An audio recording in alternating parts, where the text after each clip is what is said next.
Okay.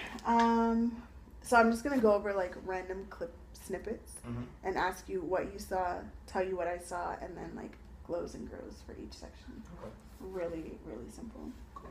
I chose this first because it's like the freshest run, and I think it's. I'm sure in A&M you like self-identified the things to fix based on like I saw Pega was in here, and then like your own self-reflection. But I think it's helpful to give feedback on like the first time also, so that it's like the first time next time it's still just as good. Yeah. You know, which of course we all struggle with. It's like for me, Pomona is like, sorry guys, you get the trial run, but I'm trying to make it the best, which I know you guys did too. Okay. Your partner, what are your reading goals? How are you going to get there?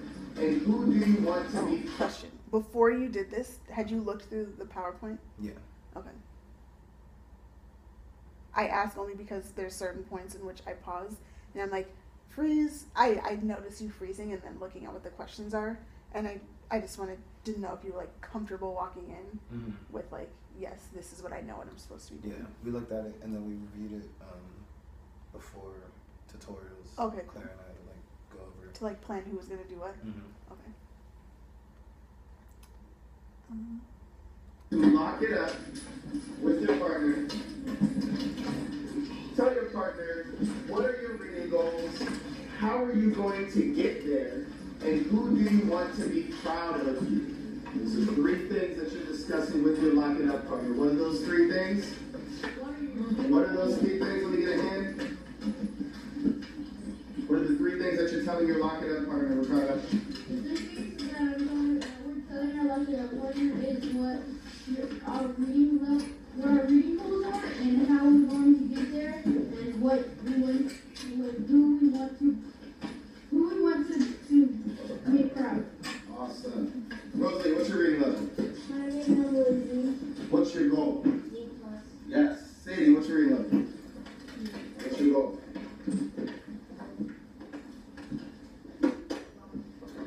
Alright, so lock it up. You have 1 minute to tell your partner these 3 things. Go. What's on your mind for that section? The same thing that I always do. What? When asking a question, I never ask for like I never specify if I want you to like call out or if I want a hand. I do it all the time. But it's good that you're aware of that. Like that's the thing for me. I wrote down like student interaction. They want to talk, and they're always like, yeah, Mr. Right, Mr. Right, Mr. Right. But having like you caught yourself in the moment, like lock it up. Let me get a hand. Yeah. And it's just like making sure that, of course, it's 20 seconds, but so that they know moving forward, of course, what you expect. Always including like with a hand, let me do this, but you caught it in the moment.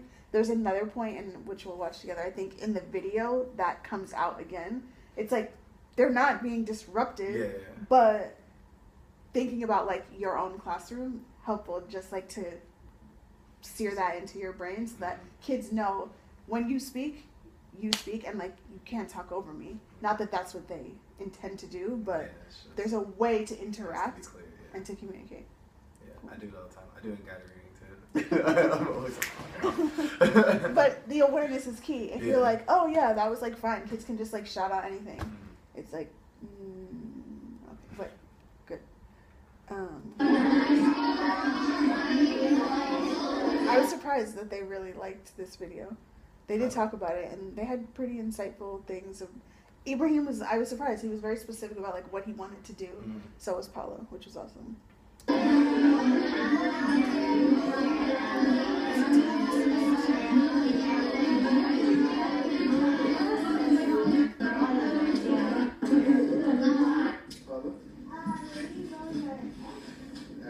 And how By learning you're going to come to the carpet with your brain at a level 0. What do we do? So when I say go, you're going to come to the carpet with your brain at a level 0. What are we doing when I say go? Casey? At what level? Awesome. Go. Okay.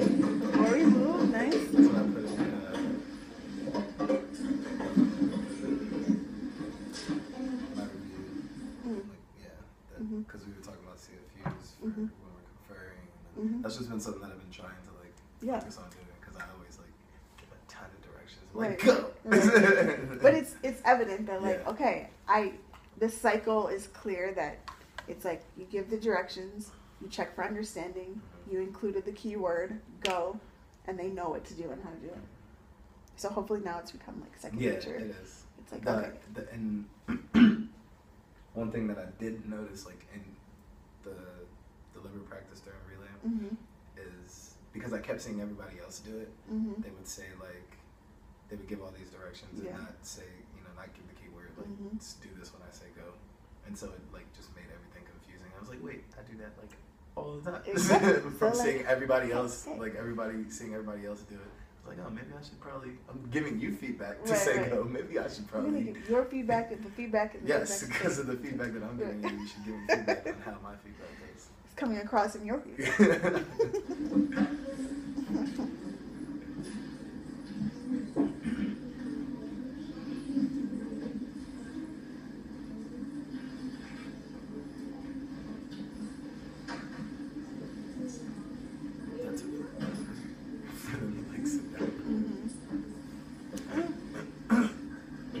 Well, from 10:16 to 11:14, 1 minute. But yeah, like urgency.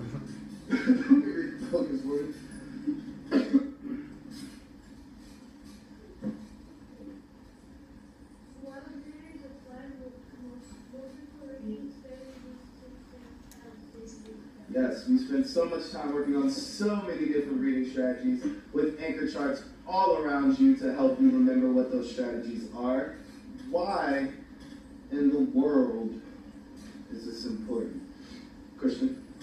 So that we are constantly thinking for Bible readers to help ourselves better understand what we Yes, so we're constantly thinking to help us comprehend what we are reading. So today is going to be a good day. Say, today is going to be a good day. Today is going to be a good day. So today we're focusing on helping ourselves understand the text that we are reading. And we're going to do things a little differently today. Yes, shocker, we changed the game. So we have today 3 stations. 3 different stations. And you're going to rotate through all 3 of those stations. Each of those stations, you'll be practicing different reading strategies to help you understand the text and answer the questions that come with the text. Thoughts? Maybe another check for understanding right there about what we were going to be doing. And then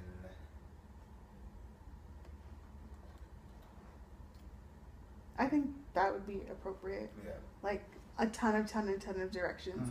All important directions. Nothing that you said like wasn't important. So what are we going to be doing today? How many stations?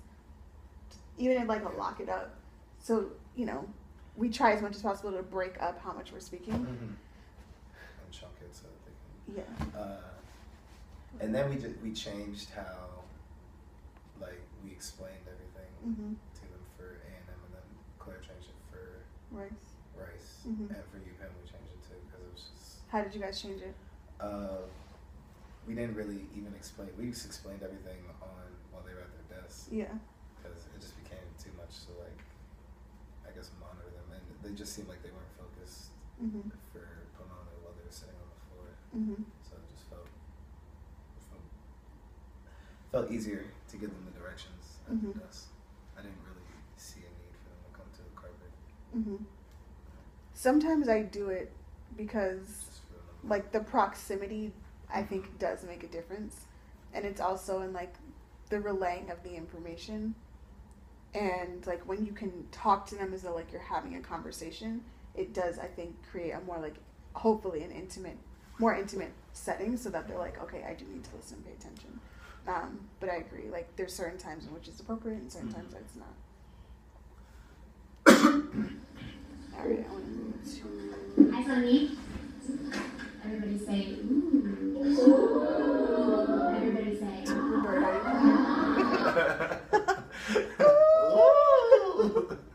There was a good point in this where you included a piece about what to do if you don't understand, which was great, and then you circled back to Dylan when he didn't know that Paula helped him, and you went back to calling him. Yeah. So like, awesome teacher move, going back to being like, he was like circle back. Tears. Really? Yeah, he was like, because of that answer. I think he was just out of bed. Like, yeah. But he got it, so it was awesome that circling back, you didn't get it, help, come back, and so then he knew. All right, 16:08.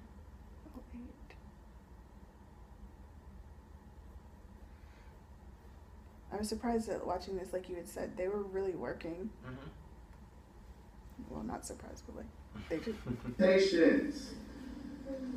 For the first, we will help you at that time. Understand which table you're going to move to, but just know to be watching the time. When we do time checks, that is the only time you'll have to work on passage A during the question. We'll give you some time to talk to each other, but it's starting out in. Yeah, like. I'm sure you did this. I wouldn't have explained this before they actually worked. It's like 18 minutes, then I'll talk about this and tell you how to rotate. Yeah. So, the expectations. For the first 5 minutes, you will work at a 0 by yourself. When the 5 minutes is up, we will let you work at a level 1 with your table partners. Yeah, but even with that, like making expectations clear, of course, is the key. And I think on this first rotation they didn't get it, but you guys had them go back, which was good. I'm going to move to 17:33.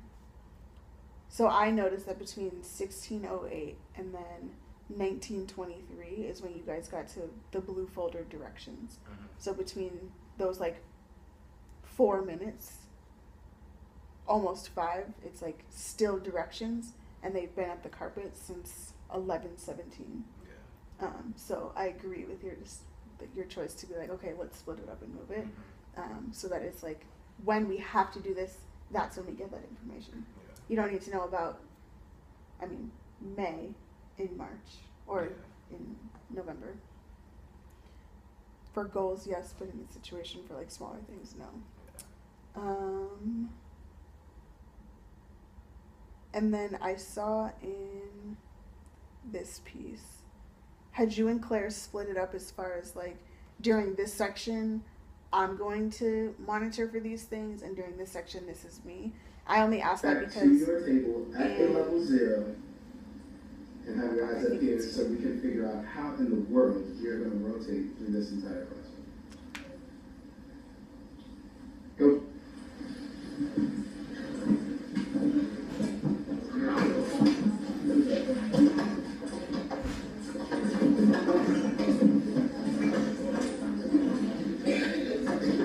Did you tell them to be at a level 0 going back to their seats, or no?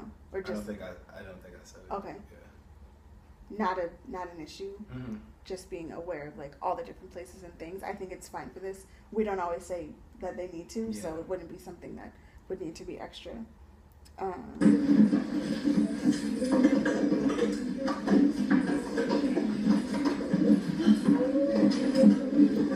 It's like for certain class, so like for UPenn, like I always try to like make sure that you're doing a level 0 now. Right. Like for Pomona and A&M, sometimes I'm like, go ahead, because like they can take. I feel like they can take a little bit and not like go overboard. Yeah. But like UPenn, if I don't say something, then it's just level 4. Yeah. And I think that's applicable and like appropriate in certain situations. Just like, of course, in practicing and making sure that like, if it's 7th graders next year, just holding everyone to the same line, so then these things just become like second nature, which it seems like they already are. So it's like, okay, if A&M one day decides to like be foolish, technically it's like if we didn't hold them to the line originally, then they're just gonna, Nelson's gonna pee on the carpet if he doesn't get in his crate. But I understand, like, I've actually found having to be a little bit more firm with Pomona just because I feel like sometimes the sleepiness, they're like, oh, Well, it's because it's first thing in the morning. I just have to be a little bit. I can be a little bit like sleepier, and I'm like, no. Yeah. You still have to work just as hard, but I think it wasn't evident here. Maybe it was like an awesome Monday, and like you guys were circulating well, which is something I saw you did a lot to make sure that like kids felt like they were being held accountable, which was good. So overall, what would you say are the things that from this class, I know it was last Monday, but what would you want to focus on for yourself? Being clear when setting expectations. And I think I'd still say, well, from this video, I think I would still say economy of language. Do you think that improved between I do Pomona think and A&M? It did a little bit, but I also think for A&M, it's just because whenever I'm with A&M, I feel like I'm like so strict for time because of like lunch, and I want to get them on the carpet, explain all this in like 5 minutes, and then I want you guys to get downstairs for lunch and then rush back. Yeah. So I always feel like, I didn't get the beginning of. Oh yeah, it was just after lunch, right?